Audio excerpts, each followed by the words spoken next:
Hello, welcome to Locked on Sharks, the premier hockey podcast of your favorite team in the Bay Area. On today's episode, we get Kraken.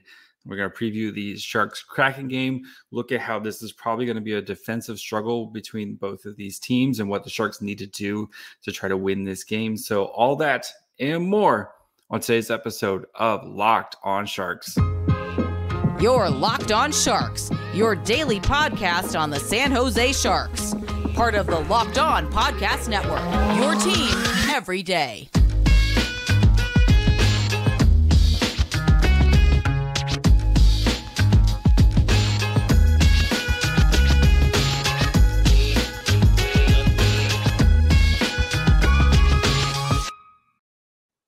I'm your host, JD Young, contributor at Fear the Fin, San Jose Hockey Now. I want to thank you for making Locked on Sharks your first listen. We're free and available wherever you get podcasts. And of course, you can watch this on YouTube as well. And Sharks, small road trip as they head up to Seattle to play the Kraken for the first time this year. So we're going to kind of dive into some news around the Sharks, of course, with James Reimer and Nico Sturm both being out. And then preview this game and kind of a roadmap for the Sharks to try to win this game against what's been a very balanced and very, very good Kraken team this year. So let's go ahead and start by discussing, of course, the news right now with Aaron Dell being called up from the Barracuda to the Sharks, which left a lot of Sharks fans, including myself included, wondering what happened. Does that mean James Reimer is getting traded, or what was potentially there? You don't just call a third goalie up onto your team just to have one floating around, unless you're going out of the country or across the pond type of situation, right? You don't just usually run with three goalies. So Reimer, of course, dealing with a bit of an injury, expected to kind of miss this. He's not traveling to Seattle. Maybe he'll be back for Friday. He was practicing yesterday or on Monday wearing his reverse retro stuff. Of course, the Sharks play where the reverse retros on Friday. So maybe, or he could also just be breaking in his gear. So doesn't seem too serious, but you want to bring Dell along because, one, you need a backup goalie if Reimer's not there. And two, again, you don't want to try to if something happens to Kaapo Kahkonen, then you have to put Reimer in there and Reimer's not fully healthy. Then you could, a small injury could become a big injury. So Kaapo Kahkonen will get the net on Wednesday. And I think that's good for him. I talked about it yesterday. How well he played in the Sens game, and hopefully he can kind of build on this. And there's a good case I'll get into later on why this might be a good opportunity for Kaapo Kahkonen. Kind of continues to build, string together a couple games. So Nico Sturm is also out. Was a late scratch on Monday's game against the Sens after practicing, was at morning skate. Seemed like he's doing okay, but I assume, I'm not a doctor here, but I assume it probably had to do with the head injury that he sustained on Saturday's game against the Rangers. We've all seen the clip of his head getting smacked into the boards at some point. So, especially, I guess I think it's a concussion. They're of course not going to come out and say it's a concussion, but that would be my guess, is he probably started feeling concussion-like symptoms a couple days after, which is very normal for guys who suffer concussion, where sometimes you don't feel it right away. It's not till a day or two later that you do. And, so I hope, keep him out, let him get healthy right now. So it looks like it's probably going to be, I would assume, probably pretty much the same lines for the Sharks heading into it. Radim Simek is also eligible to come back. So we'll see what they do with Nick Cicek and Radim Simek. Both are going to be going onto the trip. So again, kind of have to play that by ear. But just a reminder of the Sharks lines that they had on Saturday or on Monday's game. So it was, of course, the top six are the same, right? Meyer, Hurdle, LeBanc, Nieto, Couture, Barabanov. And then you had Gregor, Nick Bonino, and Luke Cunnin. And then it was Steven, Lawrence, Jonah Gadovich, and then Oscar Lindblom there as well. So we'll see how if that continues, or if Evgeny Svechnikov draws back in. But the Sharks won 5-1. I assume they're probably going to keep the lines pretty similar as best they can right now. So defensive pairings, Megna, Carlson, Vlasic, Benning, Cicek, Ferraro, or Simek, Ferraro would be my guess. It'd be surprising if any of the other defensemen get pulled out, but we shall see. And then again, Kaapo Kahkonen and Dell will be the backup right now. So this is a good opportunity for for Kaapo Kahkonen to kind of rebuild some confidence in himself, and I think in the organization as well. With the Dell, of course, going up, that squashed the Aaron Dell interview. So he was traveling when we were scheduled to traveling to Seattle. We were scheduled to have the interview, so we will already working to try to get that one back on the books at some point. So the Aaron Dell interview will come unless like Reimer gets traded and Dell never goes back down to the Barracuda. But yeah, I apologize. I was looking forward to having Aaron Dell on. We'll have Aaron Dell on some point on the podcast here soon. So when Reimer gets healthy and Aaron Dell is able to, slide back to the Barracuda, we'll get Aaron Dell as soon as we can. So as for the Kraken, so this team has really this year, I think, has been kind of one of the pleasant surprises in the NHL right now. Standing wise, they are third in, pulling it up right now. Sorry. Third in the standings in the Pacific, behind. So they're 1 point behind the Kings. They have a record of 10-5-3 out of 18 games. So they still have games in hand compared to a lot of the other Pacific. While the Sharks have played 21 games, the Kraken have only played 18. And goal differential +9. They're them and Vegas, the only two teams with a positive goal differential in the Pacific, which is kind of funny actually. But and they've been playing really well recently. 7-2-1 in their last 10 games, and a lot of it we'll get into a little bit more, but it's the play of what Martin Jones has been doing. But here's how they lined up last game. Jaden Schwartz, Alexander Weinberg, Andrei Burakovsky, Jared McCain, Matty Beniers, who I love very much. Probably going to win the Calder this year, the way he's playing. Jordan Eberle, Brandon Tanev, Yanni Gord, Oliver Bjorkstrand, Ryan Donato, Donut, Morgan Geeky, and Daniel Sprong. On defense, Adam Larson, Vince Dunn, Carson Soucy, Justin Schultz, Cale Fleury, and William Borgen. And then in net, never tardy to the party, Marty Jones. And then Philip Grubauer is kind of playing the backup role here. Chris Drieger towards ACL in the summer, so he is on the shelf. Jonas Donskoy on IR, hasn't played a game yet this year. And Jamie Olaskay, he is also out right now with an injury as well. So fairly healthy for both teams. I know the Sharks have a little bit of injuries here, and with the Kraken, they have a couple guys, but none of the guys have really there's only really one guy who's kind of played games for them this year, and the other guys are kind of longer term injuries right now. So before we get into the actual matchup, talk about kind of where the Sharks, their roadmap to success in this game if they want to kind of beat the Kraken. Let's take a quick break. Let's talk to you guys about our friends over at Athletic Greens. Today's episode is sponsored by Athletic Greens. So if you guys want to take better control of your health, Athletic Greens is the place to go. It's very simple. First thing in the morning, what you do, you get a glass of water, 1 scoop of their AG1, you stir it, you drink it, and you're going to have much better gut health, more energy, and optimized immune system. And you don't have to worry about taking a bunch of pills. That's the great part about the Athletic Greens program. You get 75 high-quality vitamins, minerals, whole food source, superfoods, probiotics to start your day right. Drink it before you even have your coffee, and you will be good to go. Great thing about it, though, is the price. It's less than $3 a day. It's investing in your health. It's cheaper than going to Starbucks or Dutch Brothers or wherever you enjoy your coffee from. And it's all-in-one nutritional insurance. You don't have to like go to the store and try to spend hundreds of dollars to try to buy all of these vitamins and stuff. They got it all for you in one simple powder. It has over 7,000 5-star reviews, recommended by professional athletes.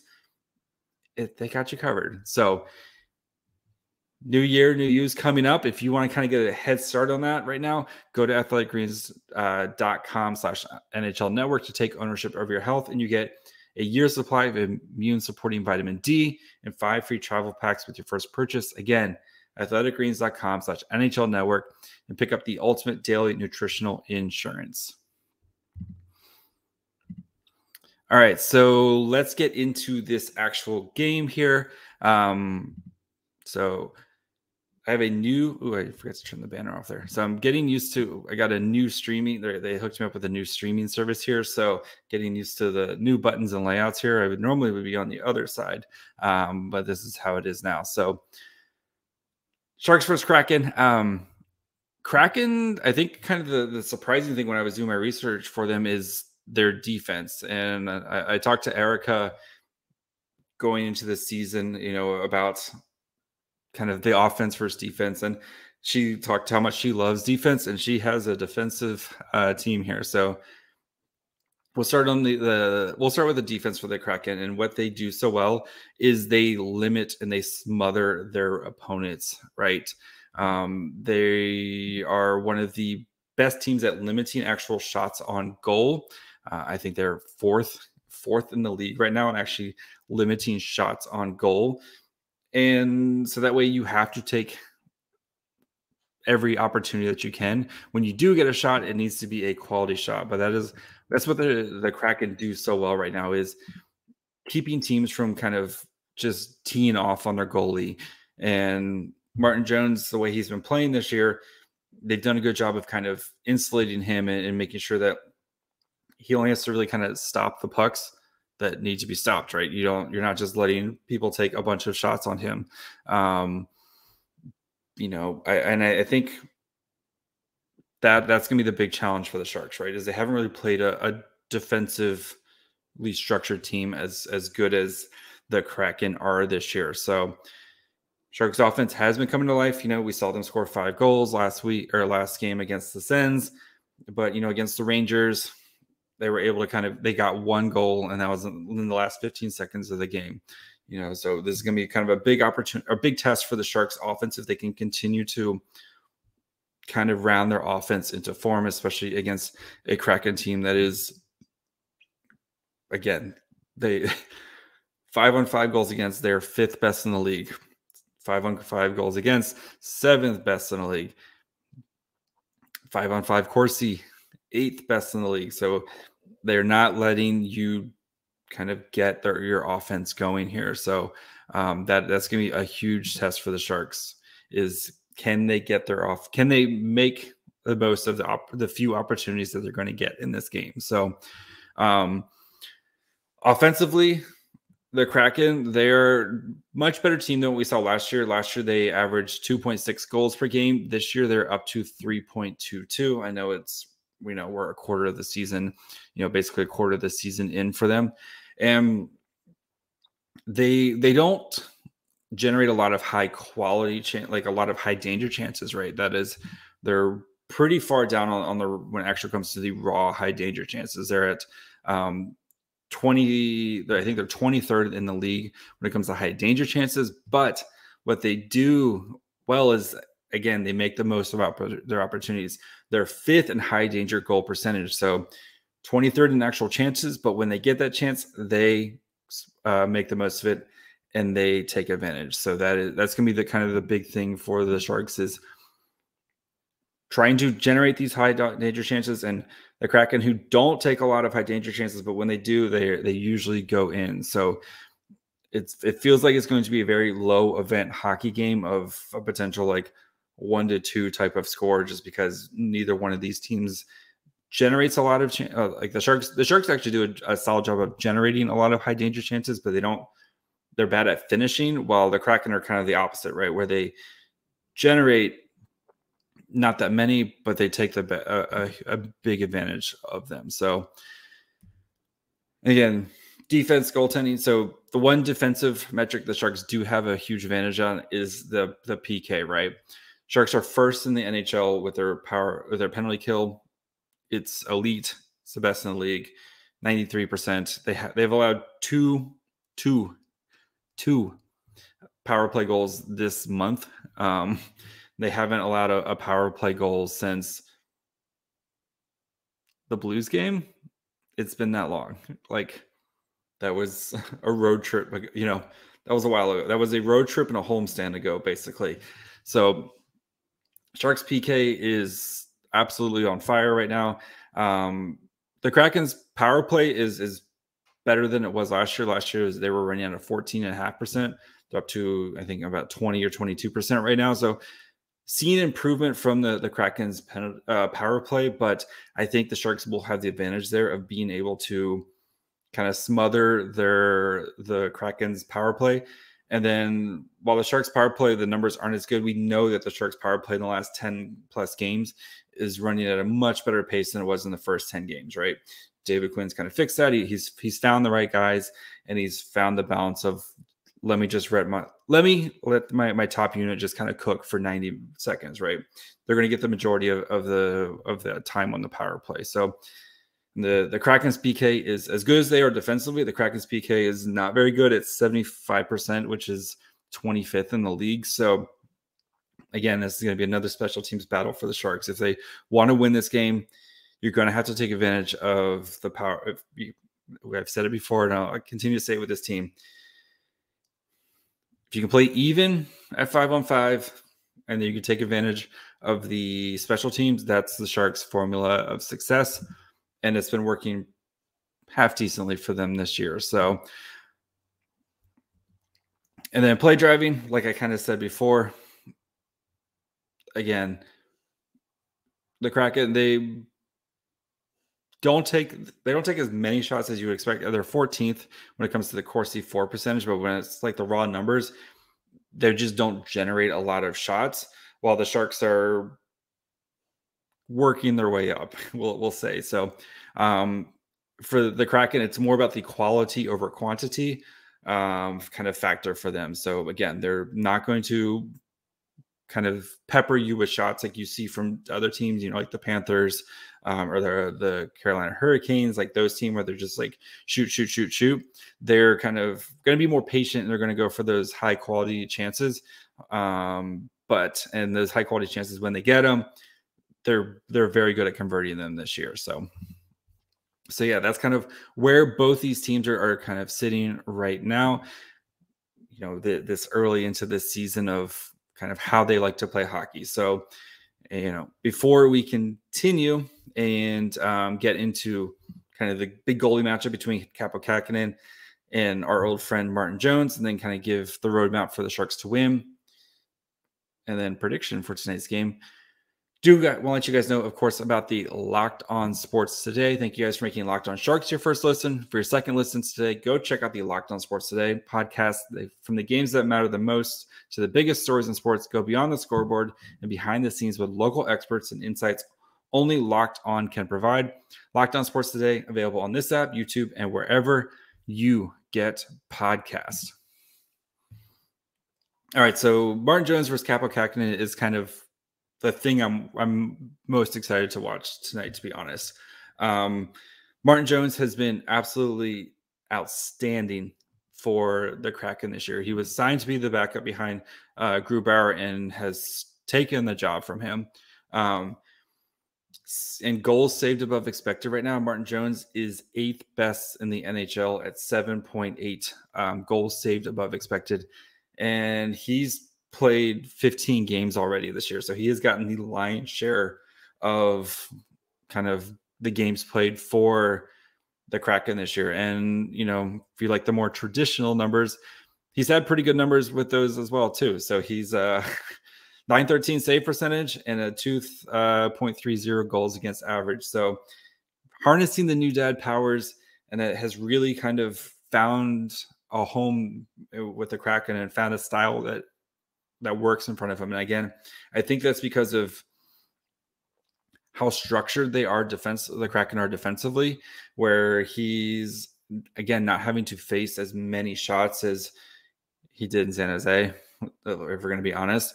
But again, he's also just playing better, right? And I think maybe it's a confidence thing, leaving San Jose and kind of refinding himself. And he's been playing really well. For example, the 7.8 goals saved above expected. His last year with the Sharks, it was a negative 18.9 goals saved above expected. So he let in almost 19 goals more than he in 34 games. That's almost like a half a goal a game right there. It's more than half a goal a game, right? That he let in compared to what he should have. So, he's found a nice home there. And he, like I said, he's taken the job from Philip Grubauer, who the Kraken gave a nice long contract for and a big chunk of change to be their starting goaltender for the future, or for now and into the future. And, Martin Jones has kind of took the job from him. So good for Martin Jones. I'm happy that he's doing well. I know his time, the Sharks and him, they needed that divorce. Fans were tired of, I don't think he was never going to be this goaltender again in San Jose. I think it was both, everybody needed a fresh start. I needed to not watch Martin Jones on a night in, night out basis, and Martin Jones needed to go find his way, and he's found his way. So, and then for Kaapo Kahkonen, like I said earlier, this is a big opportunity, especially with Reimer kind of dealing with some injury, kind of, again, building confidence not only for himself, but building confidence within the organization. And I've talked about with his high danger saves, right? Going into Monday's game, he had a .556 high danger save. Monday's game against the Sens, he was 8 for 8 with the high danger save. So big opportunity, big test here, right? The Kraken, they don't generate a lot of high danger chances, but the ones they do are really good quality. So if Kaapo Kahkonen can kind of stand tall and make those big saves when the Sharks need it the most, the Sharks are probably going to put themselves into a position to win this game. If Kaapo Kahkonen can't, and the Kraken, they get a couple of those high danger chances and they slip by them, the Sharks are probably going to lose. That's probably as simple as it's going to be, is which netminder can kind of make the big save when they need to, because I don't expect this game to have a lot of goals in this game, and whatever the under is, I would probably bet the under, just because I think with combination of the Kraken's smothering defense and then their kind of lack of consistent offense, we'll say,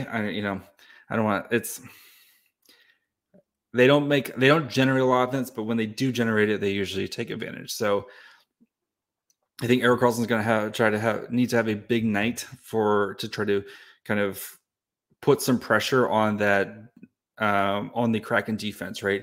If he can start the transition and kind of cause some chaos, and that allows, your Timo Meyers, your Logan Coutures, your Tomas Hertls, those guys, if they can break the structure within the Kraken's offense, within the Kraken's defense, that's where the Sharks are going to have some success, right?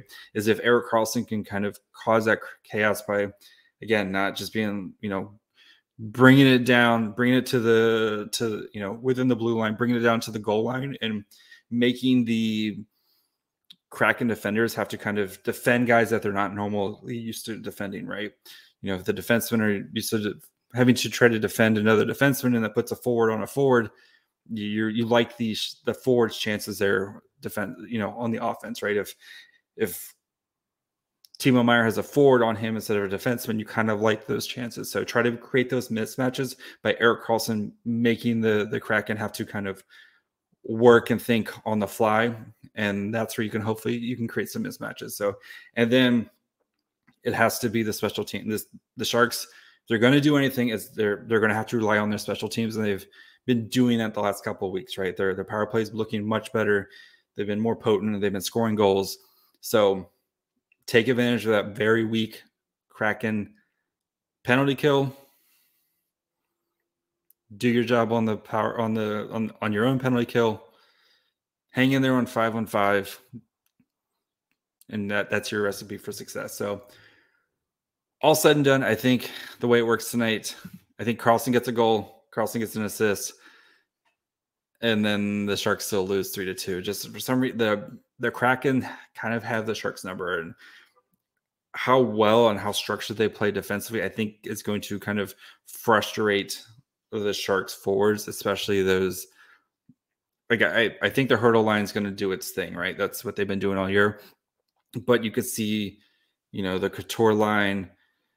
If Nico Sturm's out, the Bonino line has not, and Nick Bonino's whatever line he's been playing on this year has not been kind of producing. And the Lorentz line, I think those lines are going to get frustrated. So, and not be able to kind of generate enough offense, and is just going to kind of come down to, as it has for much of the season, can Tomas Hertl, Timo Meier, and Erik Karlsson generate stuff enough on 5-on-5 to make up for the rest of the lack of offense coming from the other three lines. So I think the Kraken win 3-2. I think it's going to be a very close, hard fought game where you're going to have a lot of, everything is going to feel very earned, right? I don't think you're going to have any soft goals tonight. It's going to be, everything's going to be earned from both teams. So I think it's going to set up for a really good game, really interesting game. If the Sharks win this, I think it's going to kind of, again, building more momentum. So you beat some good teams on the road trip. Rough start to the homestand, but beating a bad Sens team, and then if you can beat the Kraken, puts you in a good position heading into a big Friday game against the Kings. So that's going to be it for me tonight. Be back tomorrow. I know tomorrow is Thanksgiving. Happy Thanksgiving to everybody in America who celebrates it. Please be safe. Enjoy all the football. Enjoy the family, friends, all that stuff. I will have an episode out for you guys that day. So if you want 20, 30 minutes to yourself, and you don't want to, if you're cooking, or you don't want to deal with the family, you need to put the AirPods in and have some time to yourself, I'll be there for you. If not, you want to save it for Friday or whatever, you're out shopping, I'll be there for you too, because I'm also going to have, I get you guys ready for the Kings game as well on Friday. So still going to have your 5 episodes, going to take care of you guys. So if you guys, again, you need that little break from the family, you need 20, 30 minutes to yourself, Locked On Sharks, I'm there for you. So you can listen wherever you get podcasts, Apple, Spotify, Odyssey, you name it, Amazon Music, you name it, you can listen to it. YouTube, you can watch on YouTube as well. You can see my baby Grogu shirt. You can see my Joe Thornton jersey in the background, my ever-changing Legos. Yes. Part of my kitchen. Yeah. Follow me on Twitter at my fry hole. Follow the show on Twitter, Facebook, and Instagram at Locked On Sharks. And we will be back tomorrow. Happy Thanksgiving to those who celebrate. Until then, bye, friends.